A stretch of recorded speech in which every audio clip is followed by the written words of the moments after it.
அகிலம் டிவி நேயர்களுக்கு வணக்கம். கொட்டி தீர்க்க போகும் இடியுடன் கூடிய மழை, மக்களுக்கு எச்சரிக்கை.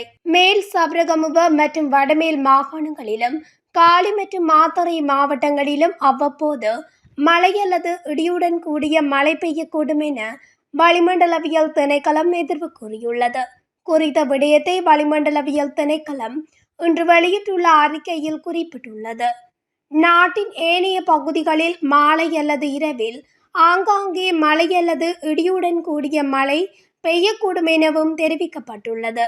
மத்திய கிழக்கு, ஊவா, வடக்கு மற்றும் வடமத்திய மாகாணங்களின் சில இடங்களில் 75 மில்லிமீட்டர் அளவில் கனமழை பெய்ய வாய்ப்புள்ளது.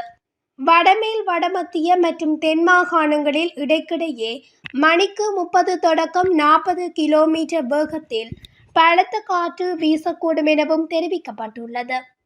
இடியுடன் கூடிய மழையுடன் ஏற்படக்கூடிய தற்காலிக பலத்த காற்று மற்றும் மின்னல் அபாயங்களை குறைக்க தேவையான நடவடிக்கைகளை எடுத்துக்கொள்ளுமாறும் பொதுமக்கள் தயவு செய்து கேட்டுக்கொள்ளப்படுகின்றார்கள். இடியுடன் கூடிய மழை பெய்யும் வேளைகளில் அப்பிரதேசங்களில் தற்காலிகமாக பலத்த காற்றும் வீசக்கூடும். மின்னல் தாக்கங்களினால் ஏற்படக்கூடிய பாதிப்புகளை குறைத்து கொள்ள பொதுமக்கள் தேவையான முன்னெச்சரிக்கை நடவடிக்கைகளை எடுத்துக்கொள்ளுமாறு வளிமண்டலவியல் திணைக்களம் அறிவுறுத்தியுள்ளது.